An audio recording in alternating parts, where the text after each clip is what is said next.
Yeah, good morning, everyone, and welcome to the Tree Maintenance 101 webinar. My name is Michaela Kamelamela, and I am a sustainability specialist with the City of Menlo Park, and I will be moderating this webinar today. So I just wanted to give a brief introduction and sort of an overview of some of our conservation sustainability programs before we start. So first, some things to note during today's webinar. All attendees are going to be muted. The instructor will pause periodically for questions. Two ways to ask questions. You could raise your hand like Molly just did, or you could also type in the Q&A chat, and then I can read that to our instructor. The webinar is going to be recorded today, and we will post it to our website maybe about a week after.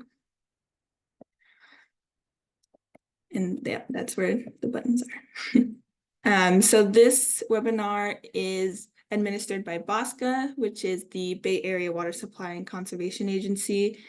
BOSCA represents 26 agencies that include cities, water districts, and a water company. And City of Menlo Park is one of those, and we all purchase water wholesale from the San Francisco Regional Water System. BOSCA member agencies provide water to 1.8 million people and over 40,000 businesses and community organizations in Alameda, Santa Clara, and San Mateo counties. And so the most popular rebate that BOSCA offers is the Lawn Be Gone rebate, which can vary from each member agency and how much.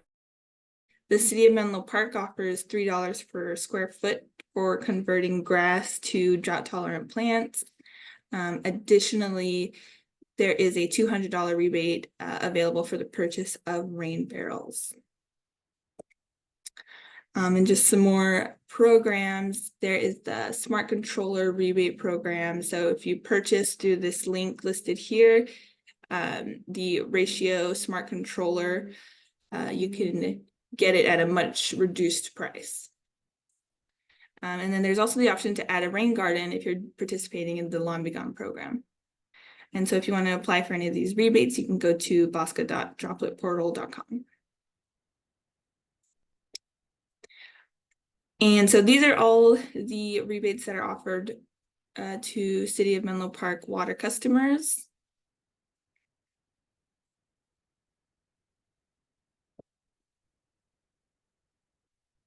And if you're a Santa Clara County resident, many of the same rebates are available to you just through a different platform. So the link is listed right there on the bottom of the page. And you can get more information on the rebates that they offer. And you can also apply for multiple rebates on the same application through that platform. So for some additional tips and resources, you can go to southbaygreengardens.org, or you can watch some informational videos at watersavings.org. Or if you're a Santa Clara County resident, you can report water waste to the email listed there, waterwise@valleywater.org.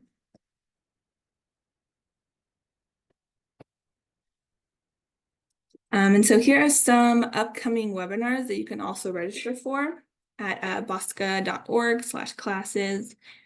So the next one after this one will be the Pollinator Plants Walk and Talk. So that's this Saturday in Palo Alto.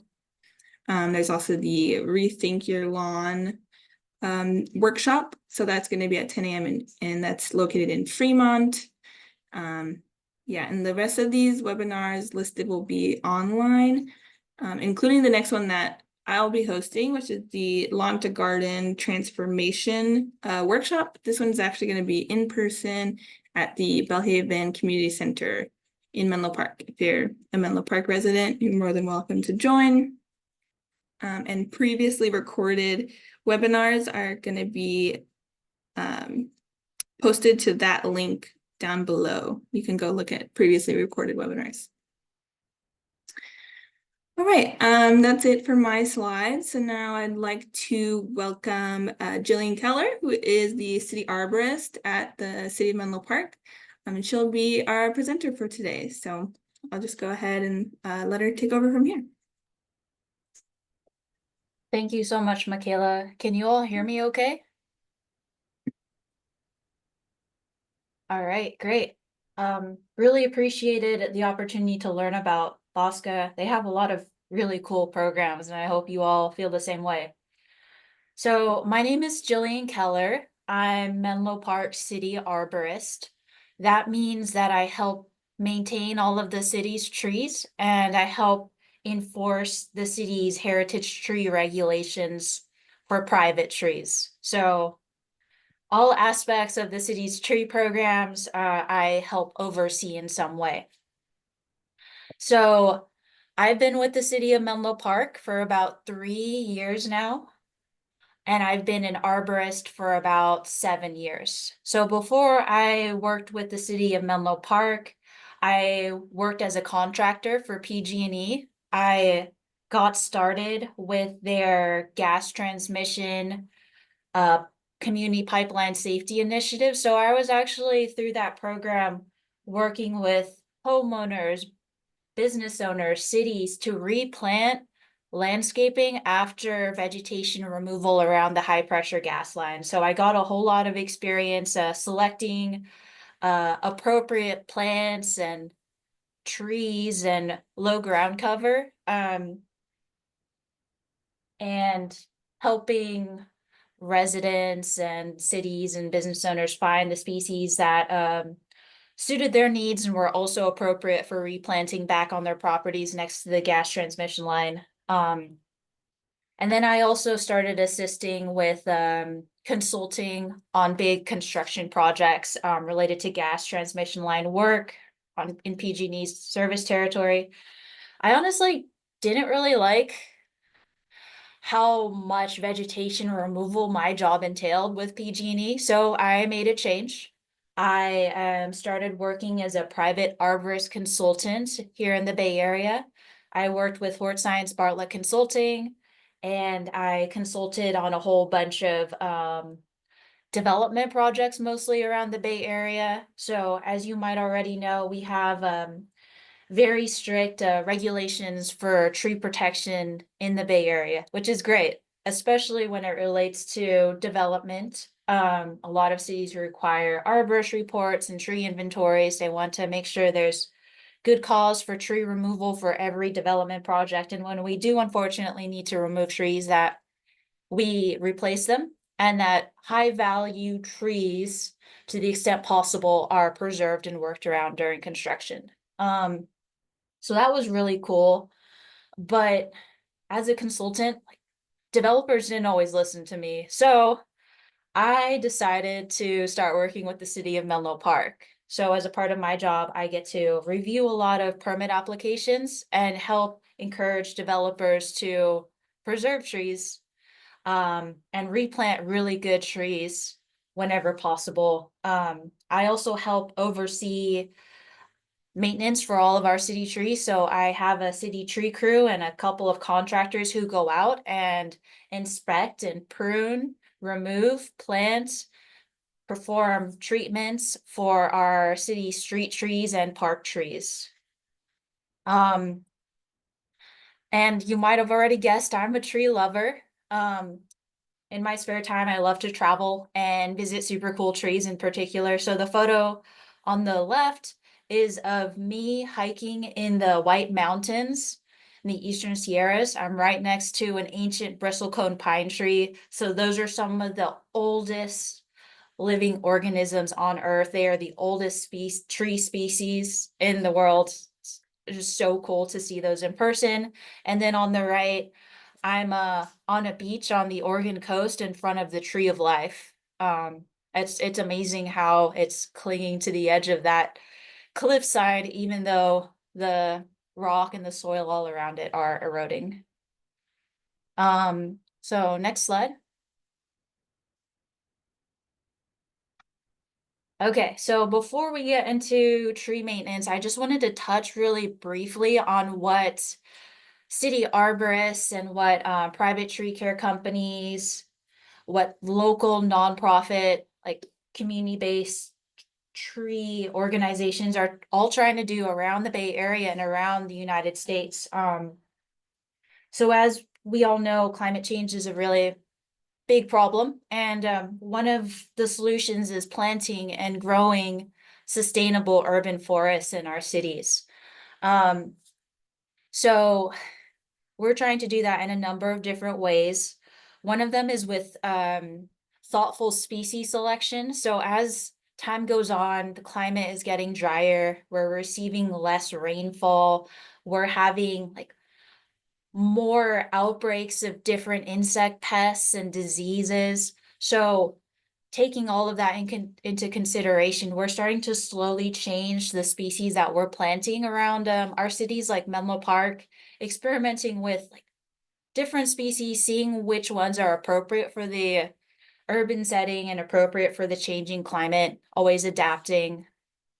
Um, Also really important that we engage the community and do outreach. In particular, in Menlo Park, we've been focusing on trying to reach out to our Bellhaven community, which is historically underserved, disadvantaged community with the lowest canopy cover, um, and focusing on engaging them, getting their input on what kind of trees they'd like replanted, their issues with the trees that are already there. So getting them involved in the process so that we have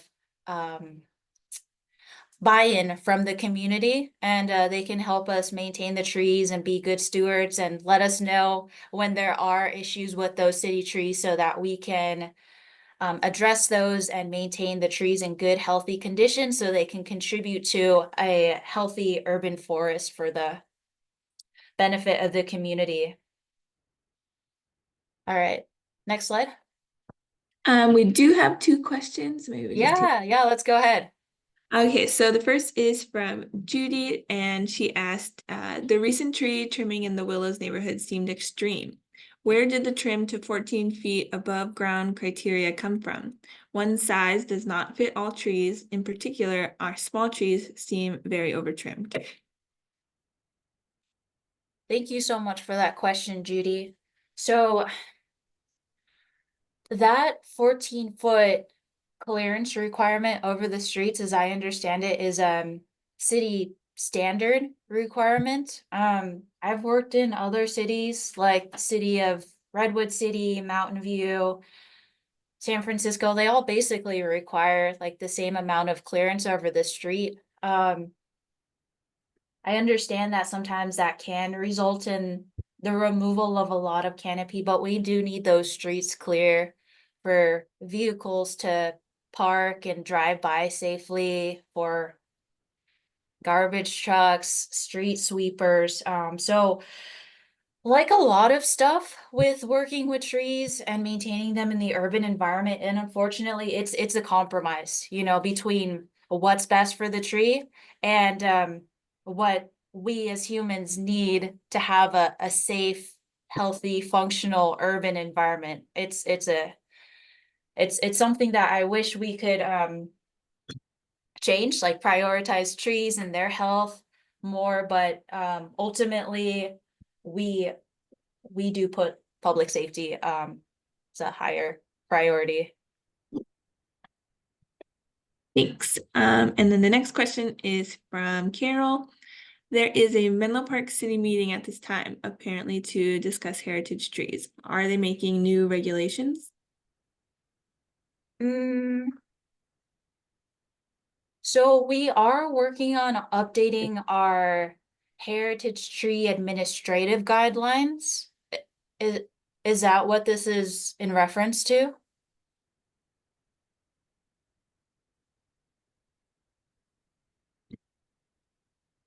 Carol, you can maybe type in or raise your hand.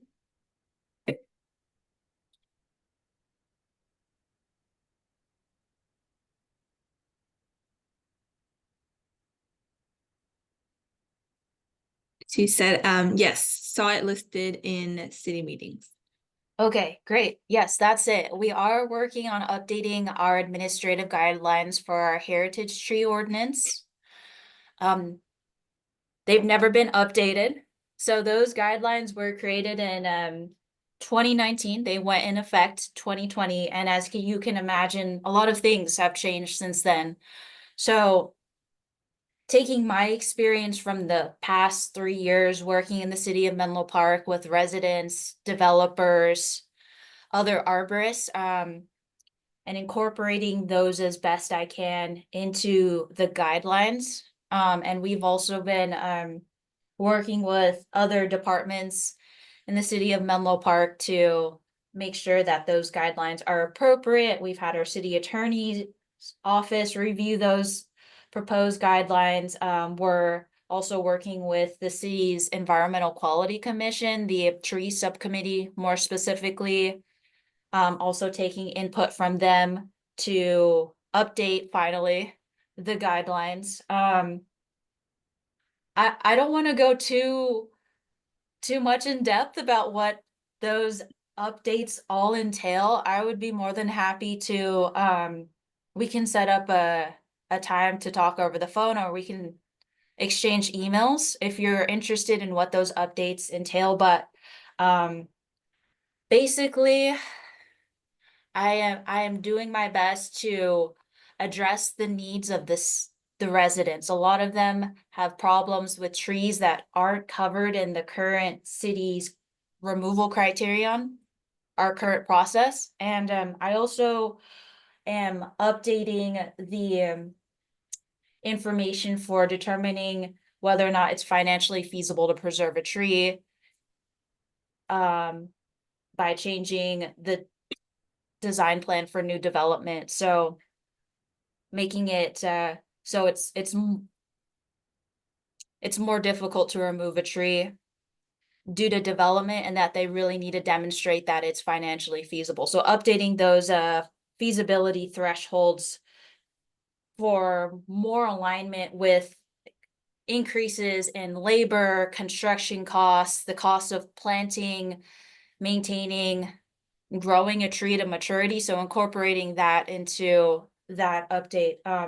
But feel free to send me an email. I would love to talk and get anybody's feedback who's interested in sharing it. The guidelines are still being updated, so not yet finalized. I welcome any and all feedback.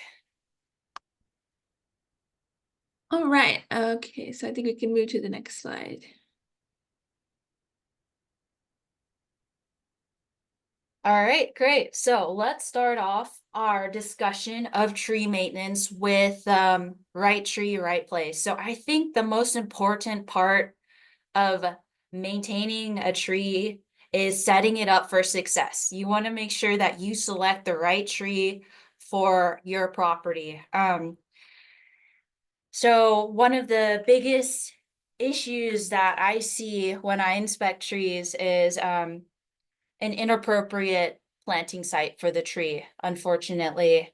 So we do have a lot of overhead power lines in Menlo Park. We do have a lot of trees, large tree species planted in close proximity to those power lines. And unfortunately, it does result in some significant clearance pruning on those trees, which can lead to structural issues like off balance, one-sided, heavy trees that are more prone to failing.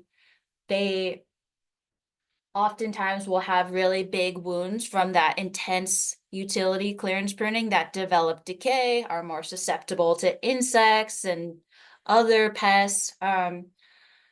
So it's really important that you are thoughtful about what tree species you select and where you plan to plant that tree. Also really important to consider why you're planting that tree in the first place. Are you interested in fruit? Is it a fruit tree?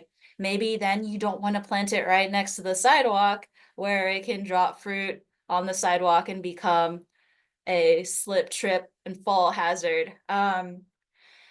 Don't want to plant too close to buildings. I unfortunately do see a lot of really big trees like redwoods and oaks planted literally like a foot or two away from a house, and it results in foundation damage. It's so heartbreaking because the trees in many instances are otherwise perfectly healthy and structurally sound, but it's compromising that person's house. before you do plant a tree, it's also really important that you check for underground utilities. You might have gas lines, water lines that you don't necessarily want to plant right on top of.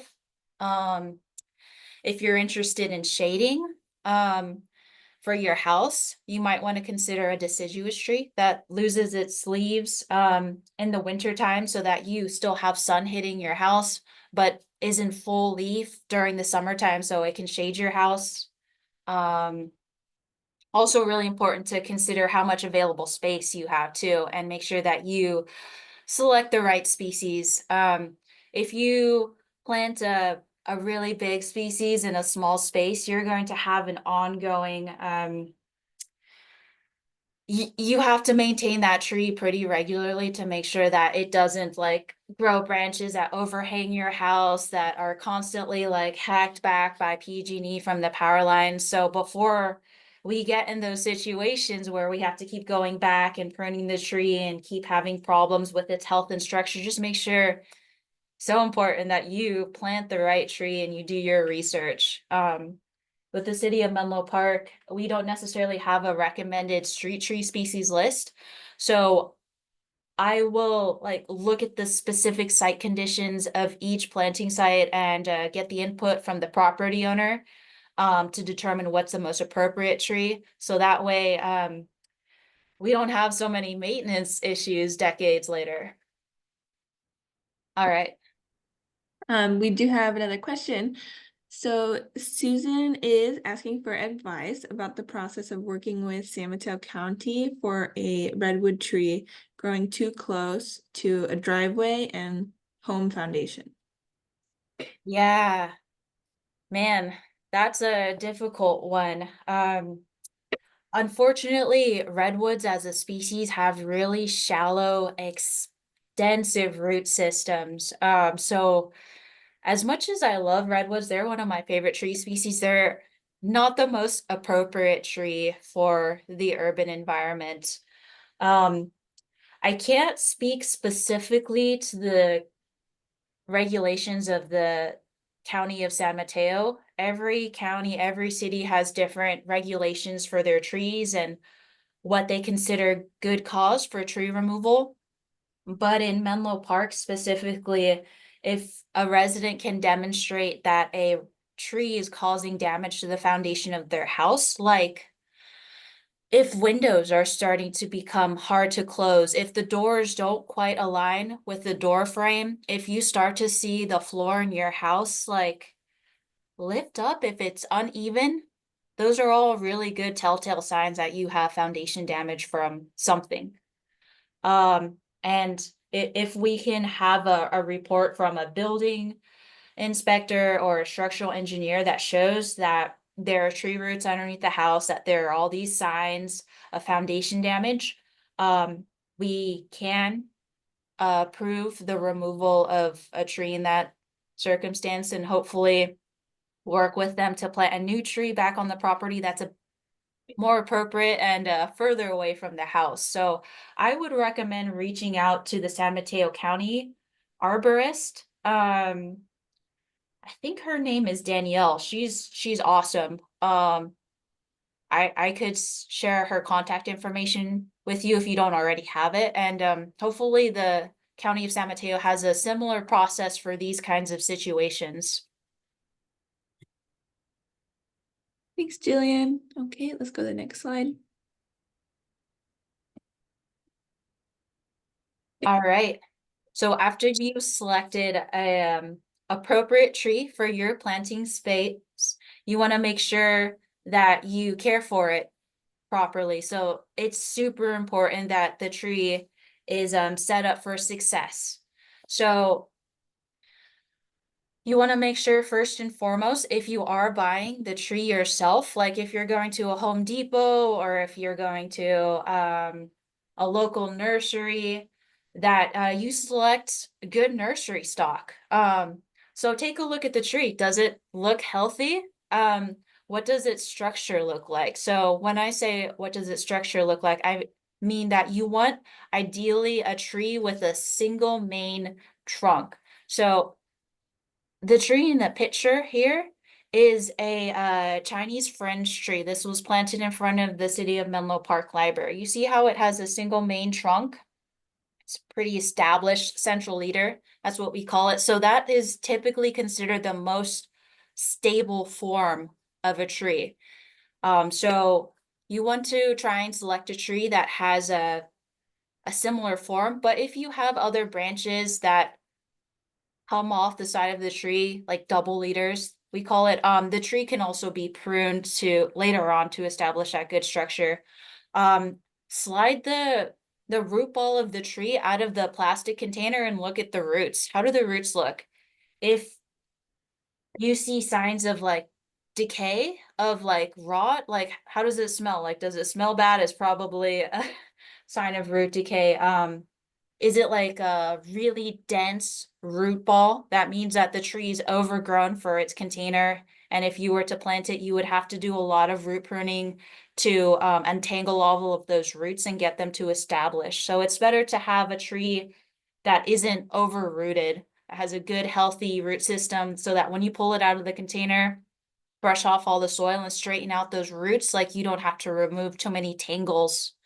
So that'll reduce the amount of root loss and impact that you'll have to the tree when you decide it's time to plant it. Also super important that you plant it properly. So you plant it at the right depth. You make sure that the trunk of the tree is above ground level. Also super important that you regularly water the tree.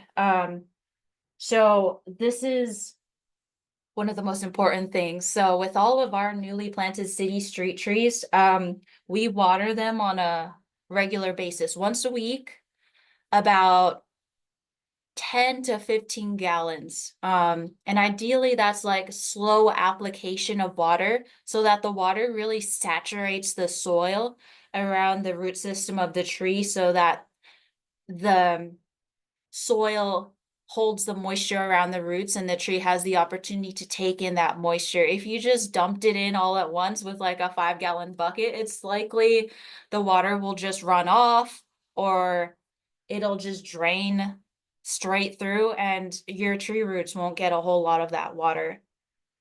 So again, with our city trees, we water once a week, 10 to 15 gallons, usually for the first 2 years after the tree has been planted. So it varies considerably based on the species, the soil. Some soil types retain more moisture than others, and the performance of the tree. So remember, even if it's a drought tolerant tree, you still need to water it until it's established its root system. And usually that's within like 2 years. And then it's considered drought tolerant and you don't need to provide supplemental watering unless you start to see signs of drought stress. And going back to the need for structural and clearance pruning. So depending on where your tree is planted, you will have to prune it over time to establish a good stable structure. Remember, that's a single main trunk with some lateral branches coming out. And you also likely will need some clearance pruning as the tree grows. While the tree is young like this, we keep those lower branches on the tree. Thank you, Judy. There is a reason for that. So having those branches and those leaves lower on the trunk help build taper. It helps grow that part of the tree trunk. So keep those on there as long as you can until the tree is more mature. And then if the tree is along a sidewalk, you'll eventually have to remove those lower branches so that pedestrians can walk by safely. All right, we're ready for the next slide. All right, so this is a diagram about structural pruning, especially important for your young trees. So the first text says remove competing terminals. So you see at the top that green branch. In order to establish good structure for that tree, you'd want to remove that green branch. So again, you have that single dominant trunk, that central leader, that's considered the most stable tree. The next one, eliminate narrow crotches. So you see that red branch there. You see how narrow that attachment angle is, that angle of the attachment between the trunk and the branch. So those narrow like angles of attachment often have what we call included bark. So included bark is considered a lot weaker than actual wood. So often you'll get that included bark when you have really narrow angles of attachment, and those angles of attachment, those crotches are considered like structurally compromised. Time and time again, we often see tree branches and tree trunks fail when they have those really narrow angles of attachment. So if you have a young tree, before all those branches and trunks grow really big, if you can like catch that and remove that branch before it grows into like 15 inches in trunk diameter and it's like half the tree, remove it early on to prevent that problem later down the line. The next one, removing branches for a more open appearance. So look at those blue branches there. You don't necessarily want a really dense crown. You want air to be wind to be able to move freely through the tree. Eliminate crossing branches or rubbing branches. Those are what we call dysfunctional branches over time, especially when the tree sways in the wind. Those branches will just rub up against each other and damage each other. Not good. So best to eliminate those early on. Removing broken, damaged, diseased branches. I think that kind of speaks for itself. Those branches are compromised and should be removed for safety and for the health of the tree. And then the last one, they're removing low branches to provide clearance. For young trees, this is really something that needs to be done over time, but eventually does need to be done to make sure that we have the necessary clearance over the street and the sidewalk. All right, next slide. So another really important part of maintaining your trees is regular inspections. So as you're leaving your house to go out for a walk or to get groceries, you can take a quick look at the trees in front of your house, or as you're in the backyard relaxing, reading a good book, take a quick look at the trees in your backyard along the property line. How do they look? Something that I really like about working with trees is that they kind of speak to you. You can a lot of times tell that something's not quite right. So starting at the canopy, the top of the tree, the branches, do you see any broken branches, hanging branches? Do you see like branches with leaves that are all brown? That means that the branch is probably dead and it's hanging, and it's usually what we consider a widowmaker. If that were to fail, and it's very likely it would fail, it could cause problems and damage property underneath the tree, or impact a target potentially if there was a person underneath there, or a vehicle. Another good one to look at is the trunk of the tree. So do you see like any kind of discoloration on the tree? Do you see like the trunk starting to crack? Do you see the bark starting to separate? So um, it's good to establish a baseline for what your trees usually look like, and then start to look for changes like that. If the bark is starting to separate, that means that you have some active decay in there and the bark is dying, and that decay is probably spreading into the trunk of the tree. So when you have that kind of decay in the trunk, it compromises the structural integrity of the tree. Discoloration on the trunk can be associated with disease, like insect damage. Something that we see a lot in Menlo Park, we have a lot of liquid ambers.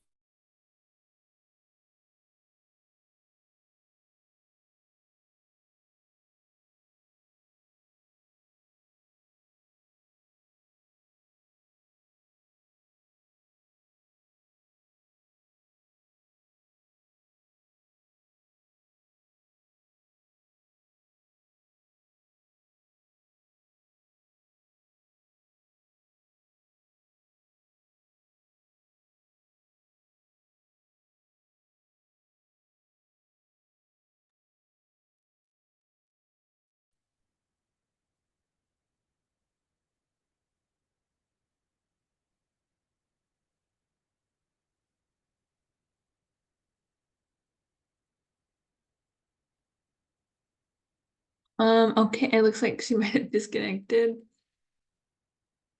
So just pause for 1 second.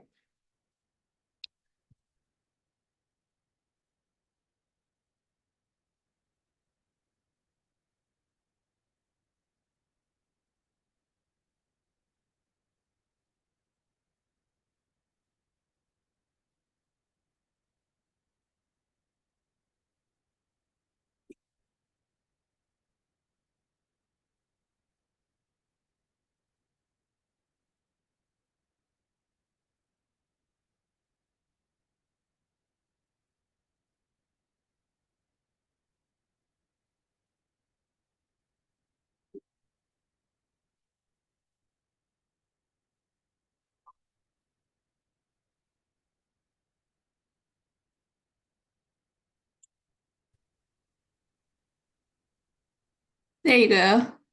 Sorry, You're was back. was that I just think you me just that just or- you know I too. You kind of like it went silent and then you just cut out altogether. Okay, I'm really sorry about that. I thought I would have a stable internet connection at my office, but apparently not. But I'm glad I was able to rejoin quickly. So Yeah. we were talking about the base of the tree. So what to look for when you're looking at the bottom of the tree. So this is a really good area to look. Um, Oftentimes, one of the most concerning problems that we have with trees is decay at the base of the tree. A lot of species are prone to it, especially our native big mature oaks.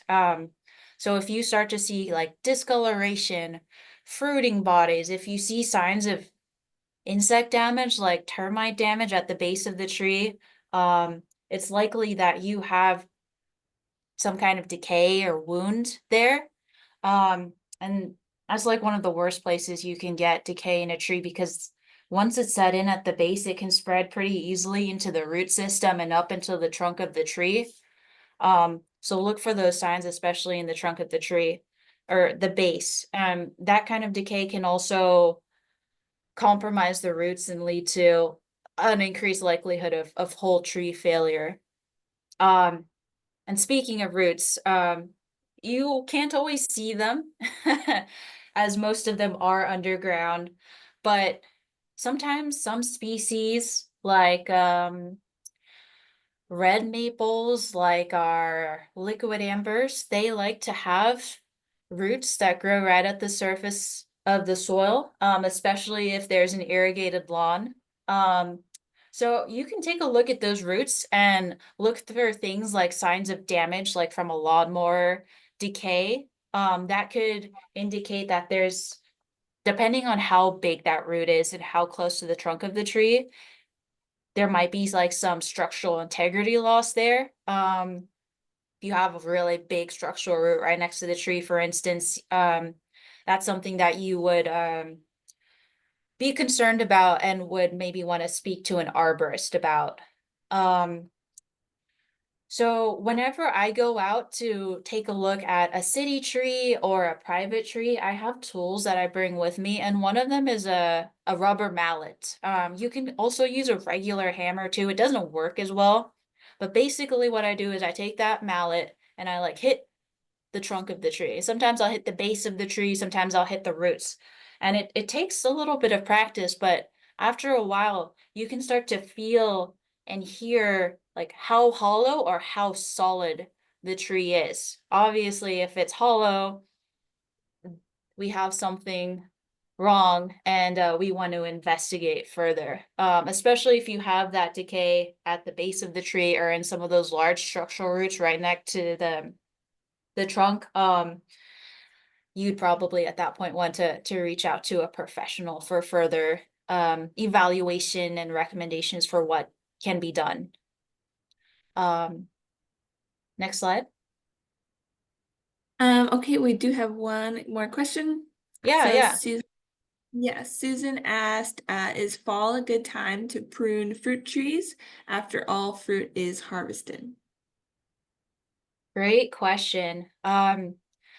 I was hoping I wouldn't get any questions about fruit trees because admittedly I am not the most knowledgeable. I usually work with ornamentals and with natives like oaks and redwoods. Um, in my experience with trees generally, if you want to impact the tree least, you want to prune it when it's dormant in the winter after it's dropped all of its leaves. Um, Fall could potentially be a good time too. I wouldn't recommend pruning a tree when it's really hot out, like even though it's fall, it's been pretty warm today because that would stress out the tree and impact it more and have adverse impacts on its ability to seal over those pruning wounds and prevent decay from setting in and from leafing back out and producing fruit the following year. But I know with fruit trees, sometimes you do want to like hit it back a bit to reduce the amount of fruit it produces so that its yield is a bit more manageable so that the tree focuses on producing like fewer fruit, but the fruit it does produce are usually better quality and bigger. um I hope I answered that question. Again, I don't know too much about fruit trees though. I think it did. We do have one more question. Yeah. Do you, do you put priority on planting natives throughout Menlo Park? So I love natives. I try to plant them whenever possible. But at the same time, a lot of our native trees are not the most appropriate for planting in the sidewalk, unfortunately. Um, like the most classic example is a coast live oak planted in a really small tree basin in the sidewalk. And its roots are starting to uplift the sidewalk, push out the gutter. It's being hacked back from the power lines by PG&E. It's really too bad. Whenever there is an appropriate space, like we have a big open space, like maybe in someone's front yard, not in a tiny sidewalk basin, there aren't overhead power lines up above, yeah, we'll plant native oaks, we'll plant valley oaks, and we've been experimenting with black oaks and blue oaks in some of our parks, like Sharon Park. We'll replant coast live oaks. Um, We've also been planting a lot of red bud trees, so those are smaller. Um, so we usually plant those in smaller spaces underneath power lines at locations that are kind of being shaded out by other trees, but the red buds are like super shade tolerant.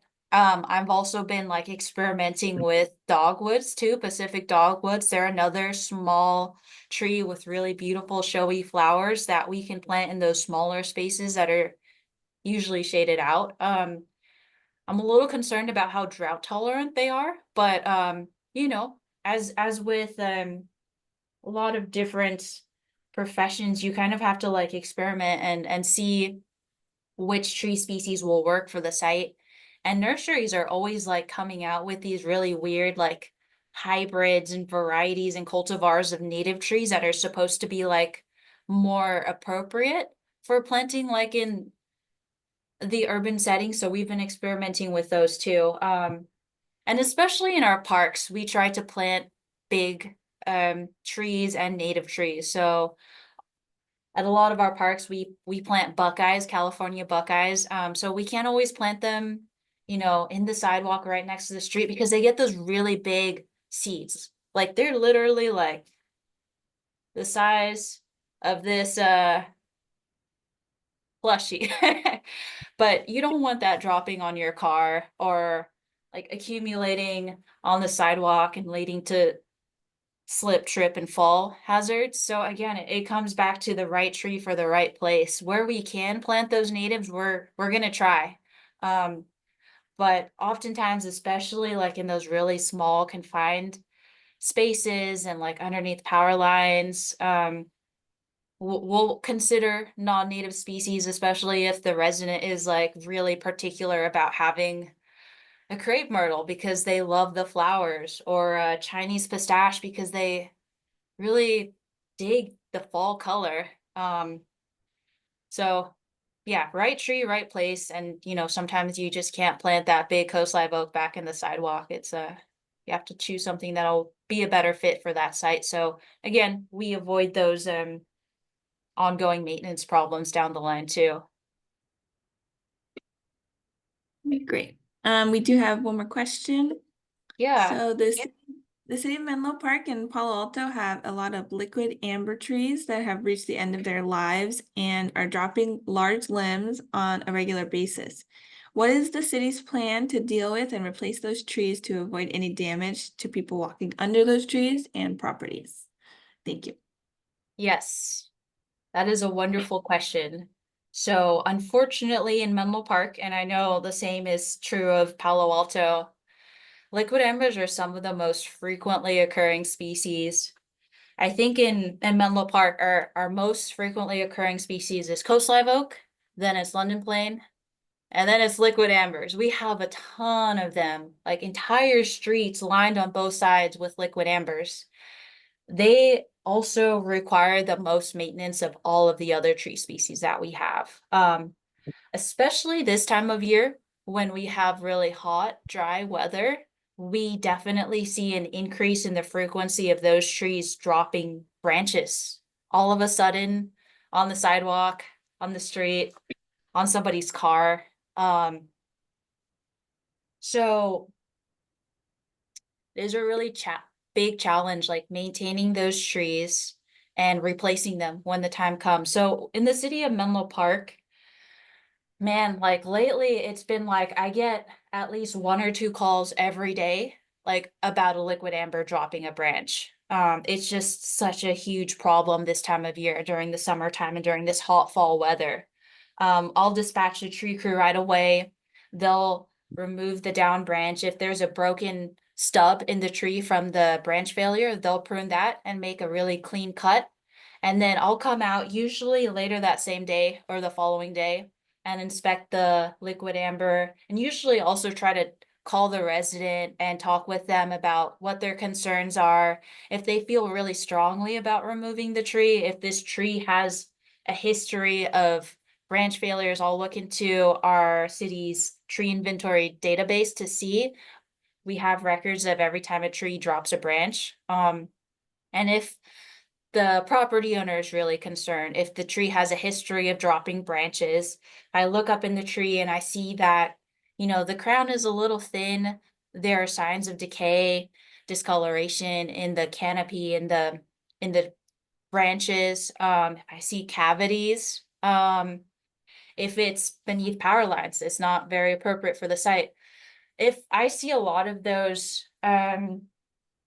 issues, and if the property owner is okay with it, we also really want to make sure that we consider whatever the property owner is interested in. We'll post the tree for removal, and remove the tree, remove the stump, and then work with the property owner to plant a better tree, more appropriate for the site, that doesn't have that tendency of dropping branches, of damaging hardscape with their roots, of dropping those really annoying spiky seed balls that I get complaints about like every week. I understand they really suck. I've tripped over them myself. So we're slowly, one by one, evaluating each liquid amber and replacing it when the time comes. And I know Palo Alto is doing the same. We don't have like a really comprehensive plan to remove like all the liquid ambers on one street all at once and then replace them all at the same time. It's kind of like one by one, site by site, talk with each property owner, see what's going on, what the history is, and then making that decision. All right, thank you. I'll move on to the next slide.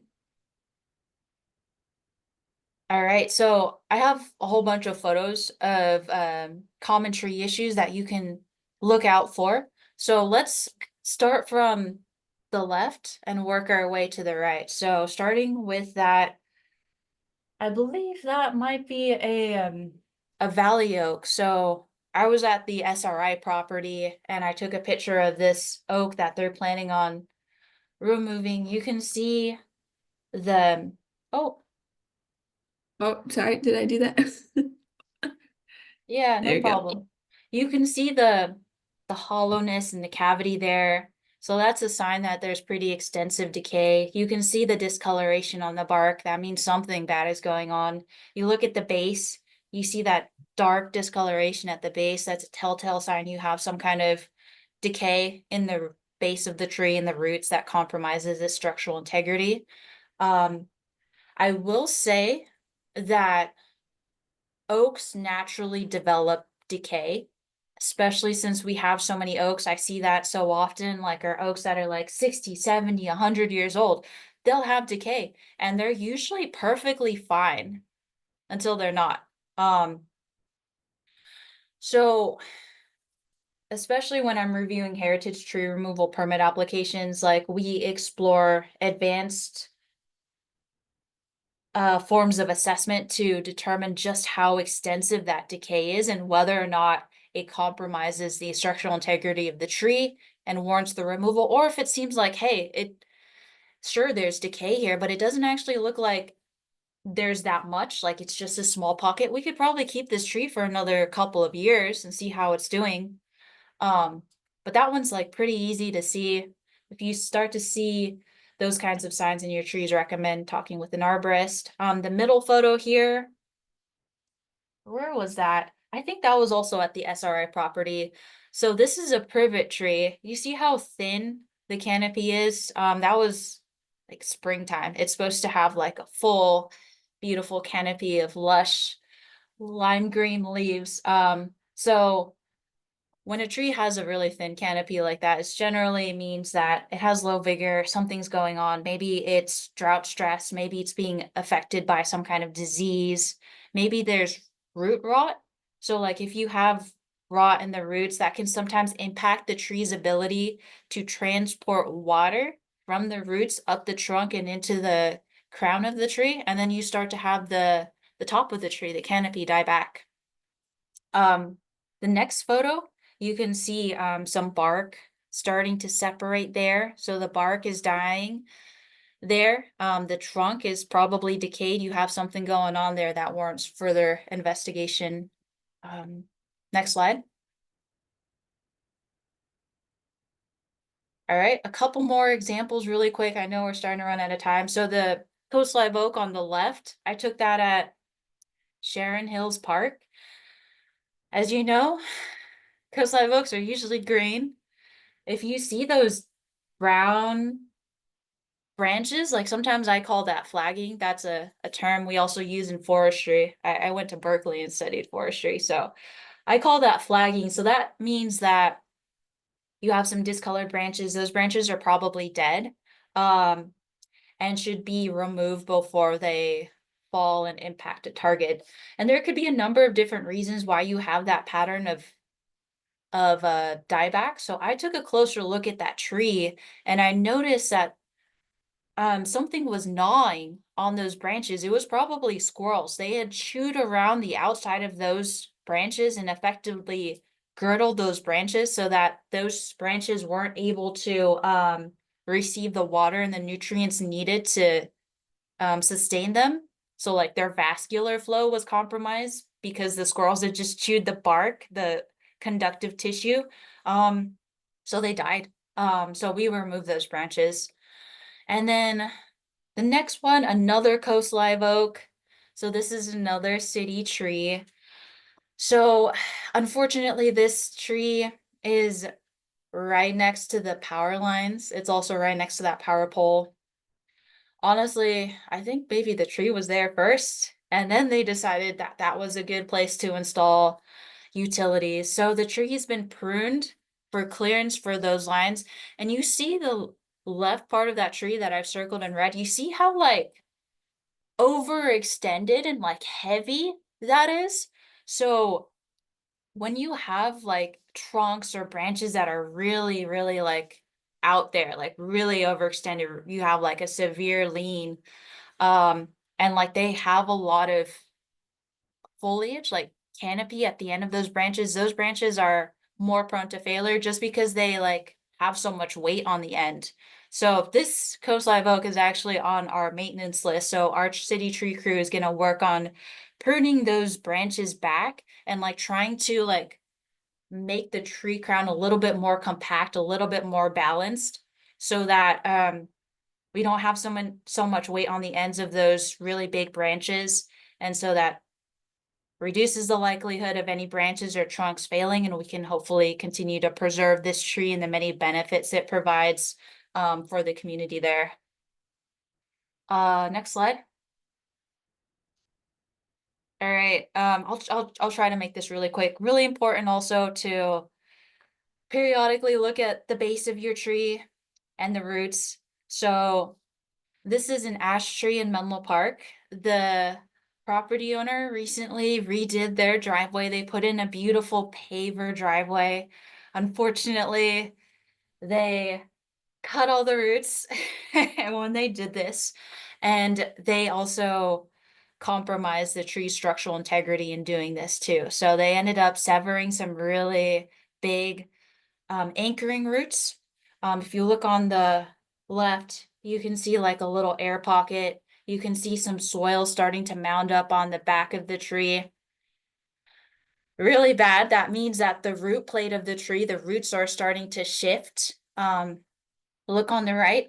That tree didn't used to lean before. So if your tree was always straight and then all of a sudden you notice it's starting to lean, or it was always leaning and it's starting to lean more. Like that change in the severity of the lean is a it's a really concerning sign that something is going on with the structural integrity of the tree, and it might possibly be at risk of toppling over. So definitely keep an eye out for that. If you do see those concerning changes in like the roots, the soil uplifting, change in the lean, uh, call someone. Next slide. All right, so you've looked at your tree, you've seen something that you're concerned about. What do? So first, it's important to determine who owns the tree. So is it a private tree? Is it a tree in your backyard? Um, you'd probably want to reach out to a reputable, insured, licensed, and certified tree care company. There are also a whole bunch of city and county owned trees. The tree is in the sidewalk or at the front of your front yard. It's possible it might be a city tree. So reach out to the city, to me if you're in Menlo Park. Let us know. I'm usually able to come out like that same week to inspect the tree and determine what we need to do to make sure that that tree is healthy and safe. Um, Utility companies. So a lot of it depends on the city. So in Menlo Park, our tree crew is not line clearance certified. So that means we can't work safely around the high voltage lines. So if there is a concern with a tree growing too close to those high voltage lines, you would have to contact PG&E for an evaluation and for that work to be performed. Next slide. All right, and as city arborist, I can't get away with not mentioning that if after consulting with a professional, you do decide that the only way to ensure the safety of your family, of your house, is to remove a tree. Be familiar with your city or your county's ordinances. So in Menlo Park, we protect heritage trees. Heritage trees are trees 15 inches in trunk diameter or larger for non-native oaks. For native oaks, it's 10 inches. If you do need to remove one of those trees, you would have to submit a heritage tree removal permit application. And then I would work with you personally to make sure that there is actually good cause for tree removal, that there aren't any alternatives to tree removal, like, hey, did you consider pruning that tree? Or like installing a cable, or you know, doing an advanced assessment to determine if that decay does actually compromise the structural integrity of the tree. And if it does, we'll work with you to try and figure out what we can hopefully plant back on the property. So again, those requirements vary city by city, county by county. So recommend, before you have to remove a tree or significantly prune a tree, some municipalities have regulations about removing like more than 25% of a tree's canopy, like Menlo Park. We have that restriction. You would also need to submit a permit to the city for that, just so we can review and make sure that you actually really need to remove that much. Because that can actually really impact a tree. It's really like traumatic to remove that much of a tree all at once. So ideally we want to keep it below that 25% threshold. But if you really need to, because like, hey, this comes up a lot. A lot of people are getting letters from their home insurance because they have trees close to their house. So like, you really want to keep the tree, but also you want your house to be insured. So maybe that'll entail like removing a whole bunch of branches over your house so that you can continue to have house insurance. And so it depends on the situation. So we evaluate those on a case by case basis, of course. So yeah, I know we are out of time basically, but we do have this one last question maybe we can Yeah, get yeah. through. So they said we've seen the building permit inspectors in Menlo Park disregard the placement of new patios very close to the base of existing heritage trees. How do you work with the building department to ensure they are sensitive to the health of trees?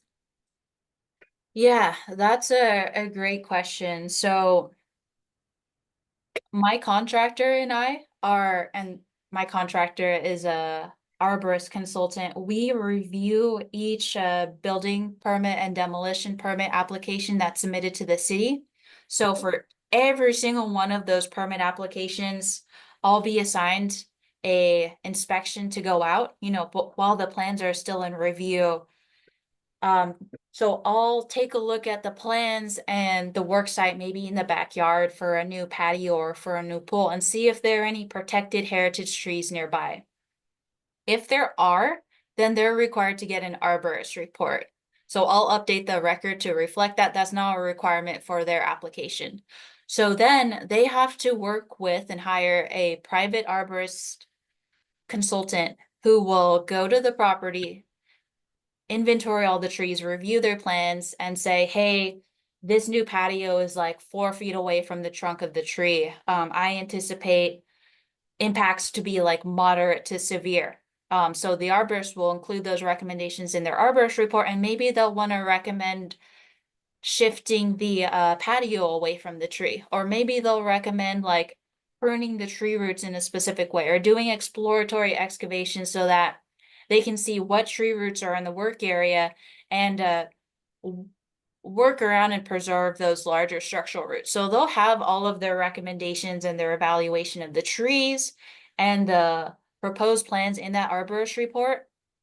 Then either I review it or my contractor reviews it. So we make sure that if they are planning on constructing a new patio close to the tree, that they have tree protection measures and impact mitigation measures that are sufficient to lower impacts to that tree to tolerable levels.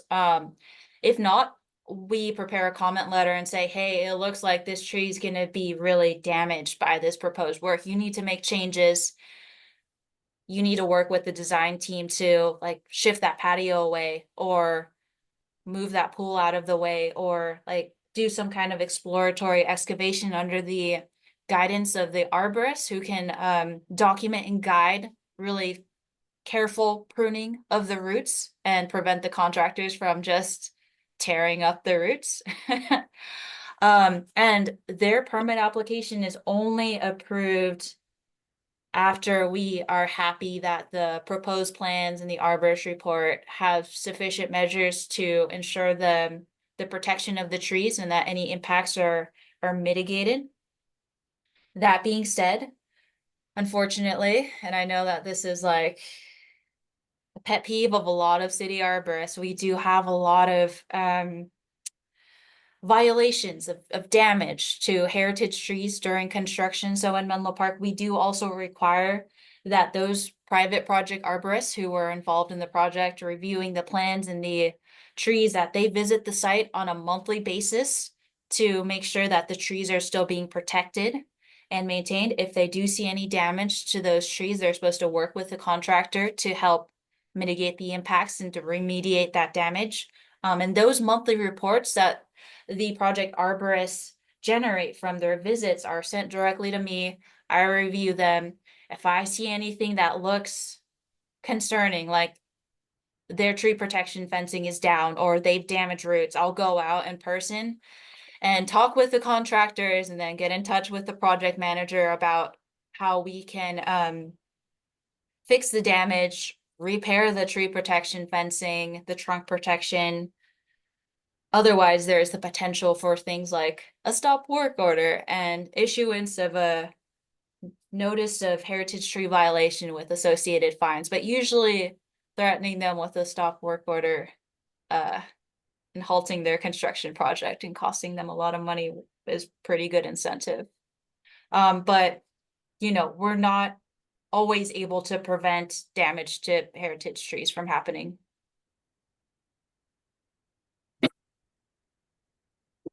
Are there more slides? I think that's Nope. it. Yeah. All right, we almost made perfect timing, but thank you everyone who's still here for joining. Thank you, Jillian. That was a very great informational webinar. Yeah, there's going to be more landscaping classes that you can look at bosca.org/classes if you want to join more webinars coming up in the future similar to this one. Otherwise, thank you everyone. All right. Thank you. Have a good night. You too.